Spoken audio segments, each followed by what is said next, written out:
नमस्कार, मैं मोहम्मद फैज नकवी सरदार से इंटर कॉलेज फिजिक्स लेक्चर आपका इस स्ट्रक्चर में स्वागत है। बच्चों, आज जैसा कि आप जानते हैं मैं ये क्लास फर्स्ट ईयर के लिए ये वीडियो बना रहा हूँ और आज का जो टॉपिक है वो बहुत ही इंटरेस्टेड है, जिसका नाम है थर्मोडायनेमिक्स, जो कि आपकी एनसीईआरटी की जो सेकंड बुक है उसके अंतर्गत चल रहा है। तो थर्मोडायनेमिक्स, जैसा कि आप पिछली वीडियो से पढ़ चुके हैं, मैंने आपको बताया था फर्स्ट लॉ ऑफ थर्मोडायनेमिक्स। आपको याद होगा मैंने बताया था कि जब कभी किसी गैसीय निकाय को गर्म करते हैं तो उसका कुछ भाग आंतरिक ऊर्जा बढ़ाता है, शेष भाग लगाए गए दाब के विरुद्ध कार्य करता है। dq is equal to d u plus d डब्ल्यू। फिर मैंने आपको बताया था समतापी और रुद्धोष्म प्रक्रम।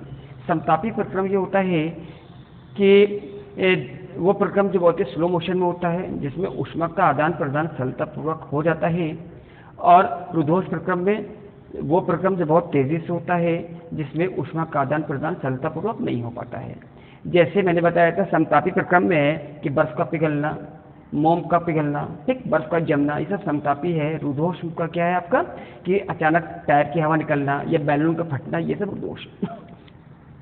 तो आइए आज का जो हमारा टॉपिक है, आज हम उससे आगे बढ़ते हैं उसी टॉपिक से रिलेटेड। और आज जो हमारा है कि समतापी प्रक्रम में किया गया कार्य ज्ञात कीजिए। ठीक, समतापी प्रक्रम में हमको निकालना है कार्य।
तो देखिए, जैसा कि लिखा हुआ work done in isothermal process, it means आपका ये हो गया है कि समतापी प्रक्रम में किया गया कार्य ज्ञात कीजिए। ठीक, सबसे पहले देखिए कि ये ग्राफ बना हुआ है, लिखेंगे लेट। जैसा कि आप जानते हैं समतापी प्रसार में इसमें जो गैसीय निकाय है उसके द्वारा लगाए गए दाब के विरुद्ध वर्क होता है। ठीक, अतः इसमें मानेंगे कि लेट ए और बी, एक आपने समतापी प्रक्रम दिखा दिया है जिसमें आपने दिखा देंगे कि ये निश्चित ताप पर है, ताप को हमने मान लिया निश्चित है, ठीक, कांस्टेंट है। अब बढ़ते हैं कि जिसमें ग्राफ की प्रारंभिक अवस्था ए दैट इज P1 V1 और इसकी जो अंतिम अवस्था है वो B P2 V2। ठीक, यानी समतापी प्रक्रम जो मैंने लिया हुआ ग्राफ वो AB। आइए अब अगर हम बात करते हैं, लिखेंगे कि निश्चित ताप पर P दाब लगाने पर इसमें dV इसके आयतन में परिवर्तन हो रहा है। इस आयतन को दर्शाने के लिए मैंने देखिए पट्टिका से इसको या डैश लाइन से इसको दर्शा दिया है। अतः इसमें किया गया कार्य जैसा कि आप जानते हैं, लिखेंगे वी नो डैट होता है dW जल्दी कर रहे P इंटू dV। ठीक, ये आप पढ़ चुके पीछे, जो कि लिखेंगे ये A dash B dash C dash और D डैश का क्षेत्रफल। इससे पहले आगे बढ़ें, अगर कोई इस टाइप के न्यूमेरिकल भी आपके आ जाएंगे तो ध्यान रखिएगा, निकालना होगा वर्क, तो आप निकाल लेंगे वर्क या एनर्जी।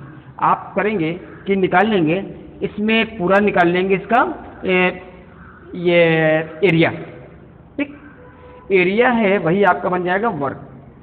आप कहेंगे इसकी यूनिट अलग होती है, लेकिन अभी इसके लिए क्या, मैं आपको सामने इसको सॉल्व करके दिखाता हूँ। आइए देखते हैं। तो A dash B dash C dash D dash, जो कि इसका मैंने लिया है कि जब P दाब लगाने से इसमें अल्प मात्रा में इसके आयतन में परिवर्तन हो रहा है। या कर देंगे कि दोनों साइड इसको लगा दे समाकलन का निशान होगा 1 इंटू डी डब्ल्यू, जैसा कि आप जानते हैं। यहाँ करिए तो P into D we. Okay, इसको बाहर सॉल्व करें तो हो जाएगा W हो जाएगा। ठीक, बताया था 1 इंटू डी एक्स का x। अब यहाँ कर सकते हैं P इंटू डी वी। अब जैसा कि आप जानते हैं लिखेंगे कि आदर्श गैस के लिए यदि मोलों की संख्या म्यू हो तो लिखेंगे कि आदर्श गैस के लिए कितना होता है, P equal to mu R T, यहाँ पर म्यू क्या है, मोलों की संख्या। इससे P की निकालिए वैल्यू, कितना आएगा mu R T upon V. Okay,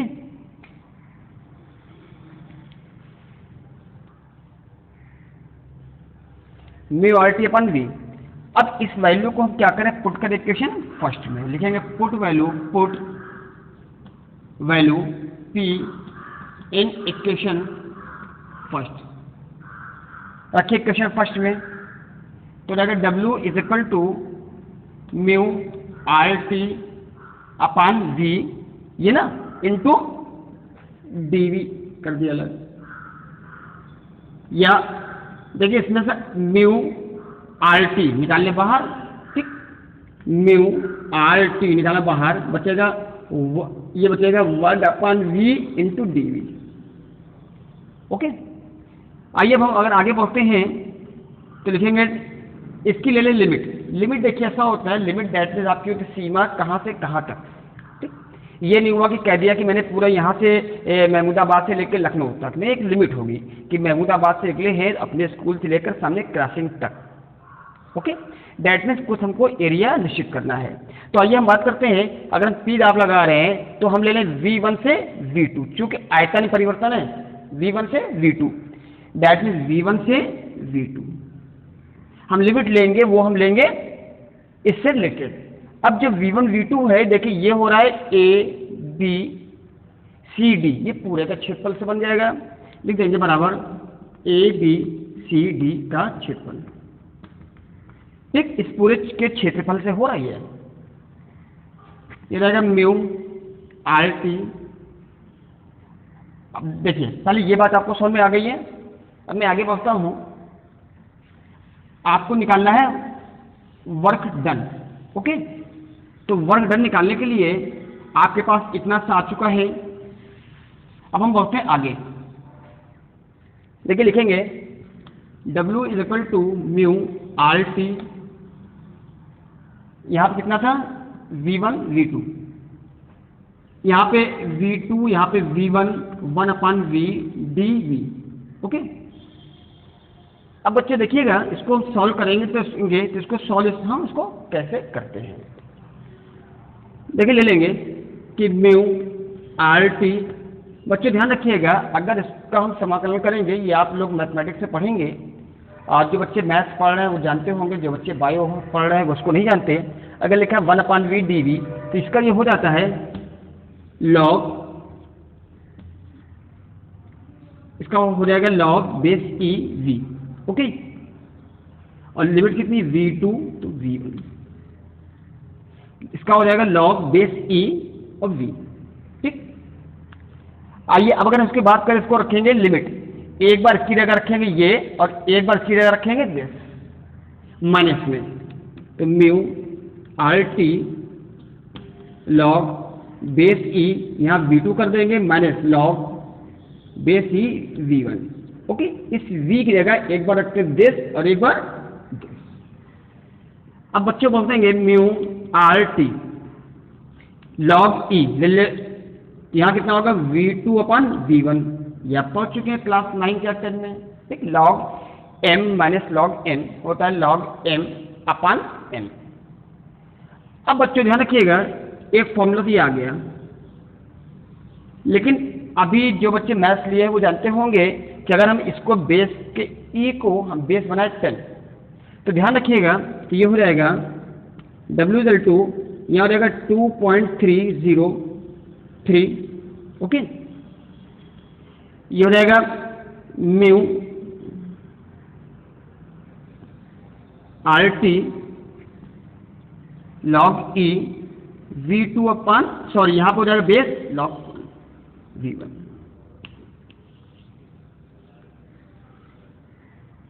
okay,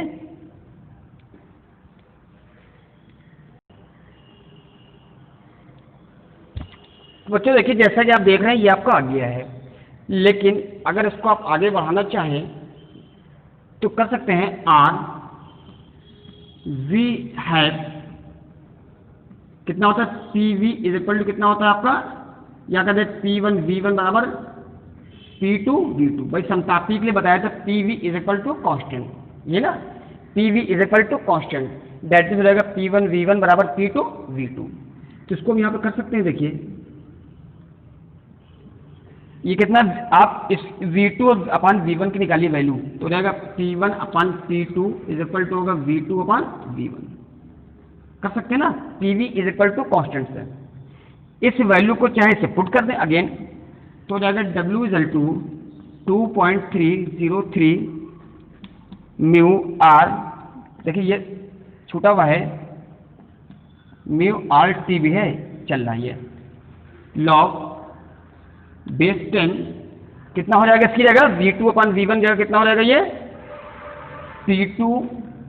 P1 अपान P2। तो ये आ गया समतापी प्रक्रम में किया गया कार्य। उतारिए, ठीक।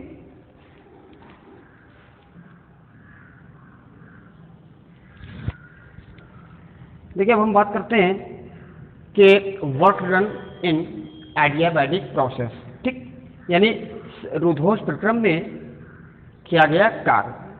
आपको निकालना है work done in adiabatic process, ठीक।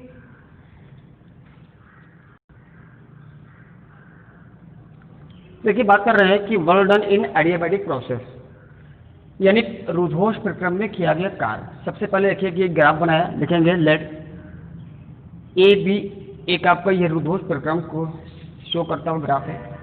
इसकी प्रारंभिक अवस्था ए, अंतिम अवस्था बी है। ए that is P1 V1 T1, जो अंतिम अवस्था है बी वो कितनी है P2 V2 और T2।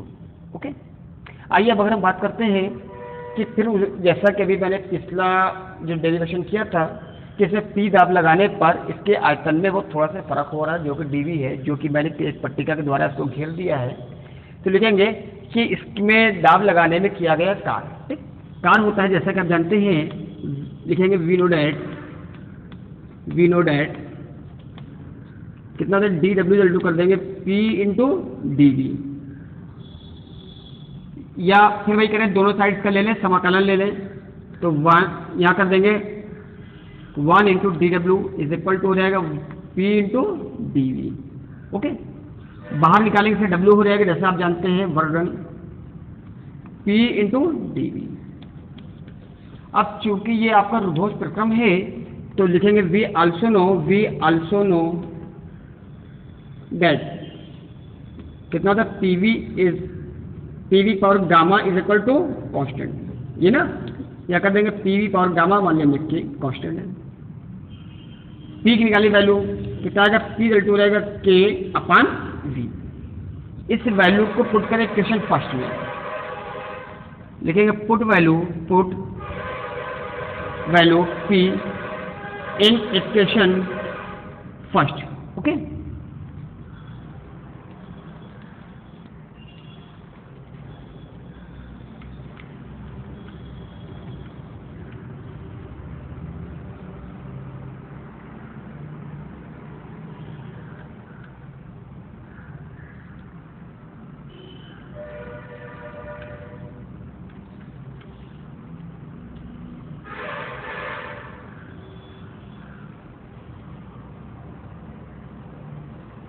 तो लिखेंगे put value P equation first रखिए,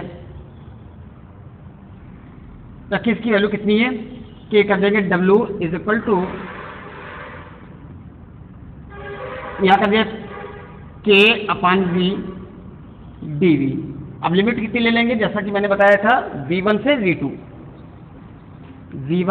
V2, और जो कि क्षेत्रफल बन गया है ये ABCD का क्षेत्रफल, ठीक, जैसा मैंने ही बताया था पिछला। और ये किसका हो रहा है क्षेत्रफल, A dash B dash C dash D dash का क्षेत्रफल। याद है ना, मैंने बताया था कि अगर वर्क निकालना होगा और इस टाइप के अगर न्यूमेरिकल आ जाएंगे, ठीक, या कोई ग्राफ आ जाता है तो उसमें एरिया निकाल लेते हैं, वही हमारा होता है वर्क। ठीक, आइए हम बात करते हैं आगे। इसमें से के निकाले बाहर, अंदर आएगा आपका 1/v dv v1 से v2, लिमिट है ना। के कर सकते हैं v की पावर माइनस, अच्छा एक बार ध्यान रखिएगा कि यहाँ पर v की पावर गामा है, मैंने लिखा नहीं v की पावर गामा, ठीक, बगैर उसका गलत हो जाएगा, v की पावर गामा, ऊपर आएगा माइनस गामा हो जाएगा, ठीक है dv। अब इसका बच्चों समाकलन करेंगे तो जो बच्चे जानते हैं अच्छी बात है, नहीं जानते समझ लें कि लिखा हुआ है अगर x dx तो x की पावर 1 बढ़ जाएगी और उतने में उसी से डिवाइड, ठीक। तो यहाँ पर हम इसको करेंगे कि इसकी पावर में 1 ऐड हो जाएगा और उतने से डिवाइड, ये लिखेंगे v की power minus gamma plus 1 upon minus gamma plus 1, उसी से इसको करते हैं डिवाइड, ठीक। v2 ये कितना होगा v1, इधर आइए के अपान, इसको कर दिया अलग, माइनस गामा प्लस 1 अलग कर दिया हमने। यहाँ पर जहाँ v एक बार कर देंगे v2 और माइनस में v1, minus gamma plus 1 minus v1 minus gamma plus 1, ध्यान रखिएगा, ओके। आइए अब हम बात करते हैं कि अगर इसको यहाँ 1 कर दें, यहाँ 2 कर दें, तो ये कितना हो जाएगा 1 माइनस गामा, आप जानते ही हैं, हो जाएगा के अपान 1 माइनस गामा, ठीक, सॉरी ये रहेगा आपका गामा माइनस 1, भाई साइन अंदर के चेंज कर दिया है ये ना, भाई ये माइनस ये प्लस हो गया आपका, माइनस हमने ले लिया सर कॉमन, यहाँ हो जाएगा v1 माइनस गामा प्लस 1 और minus v2 minus gamma plus 1, okay.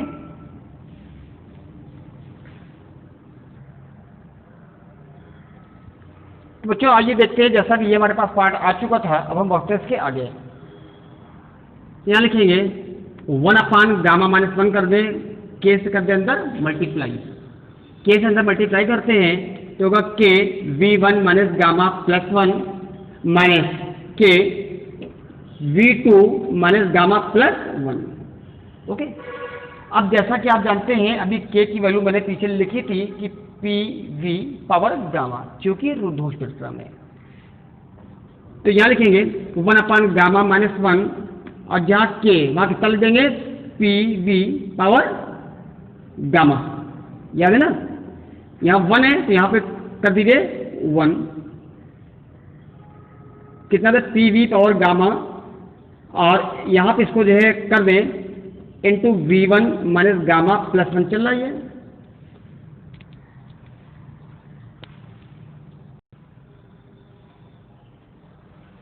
तो यहाँ पर बच्चों k की वैल्यू हो गई p1 v1, जैसे ये था आपका भाई p v equal to k, तो पूरा p1 v1 बराबर होगा p2 v2, ये ना बराबर k, ठीक।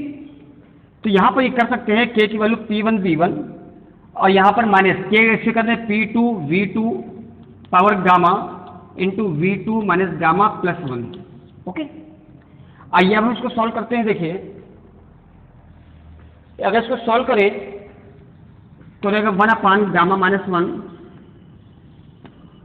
p1, देखिए जैसे लिखा हुआ है x, लिखा है 1 और इंटू x की पावर 2, तो एक x लिखेंगे पावर 1 प्लस 2, ये ना 1 प्लस 2 दैट मीन्स 3, ऐड करें ना पावर, तो इसमें रहेगी v1 minus gamma plus gamma minus gamma plus 1, कर सकते हैं ना, माइनस p2 v2 कितना है ये, फिर देखिए gamma minus gamma plus 1, cancel हो गया, तो डेन डब्ल्यू इक्वल टू बन जाएगा आपका 1 अपान गामा माइनस 1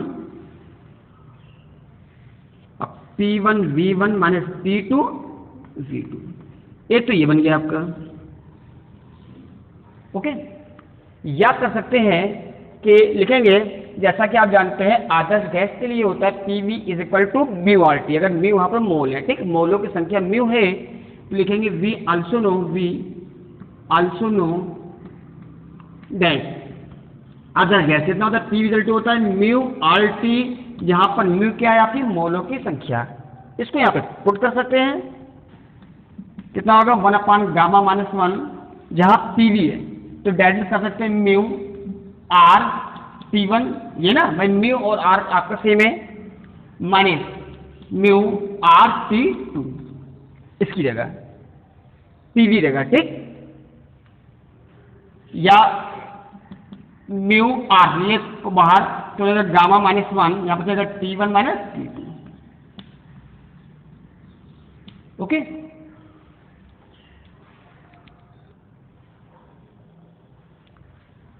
तो बच्चों जैसा कि आप देख रहे हैं ये हमारा मिल गया रुद्धोष प्रक्रम का। इससे पहले मैंने नहीं निकाला था आपका समतापी प्रक्रम का। तो समतापी प्रक्रम और रुद्धोष प्रक्रम दोनों ही प्रक्रम में किया गया कार्य आप निकालना सीख गए हैं। उम्मीद है कि ये वीडियो आपको पसंद आया होगा। और एक बार और हम आगे बढ़ रहे हैं, आपको बता दें कि बेटा बोर्ड पे पढ़ाना और होता है, वीडियो पढ़ाना और होता है, बहुत ज़्यादा फ़र्क होता है। इसलिए वो पढ़ाई इस पर अभी हम आपको नहीं दे पा रहे हैं जो कि क्लास में होनी चाहिए, लेकिन कोशिश कर रहे हैं कि जो भी हम लोग जानते हैं ज़्यादा से ज़्यादा आपको चीज़ दें। इसलिए किसी भी राइटर की बुक हो, मैं जैसा कि हर वीडियो में कहता हूँ, पढ़ाई आप उसको ज़रूर कीजिए। जो भी वीडियोस आपको कॉलेज से मिल रहे हैं सारे सब्जेक्ट की वीडियोस को बड़ी डीपली देखिए। और in the case of any problem you can call to all the teachers, right, and my phone number is the 8953676106। Okay, जय हिंद, जय भारत।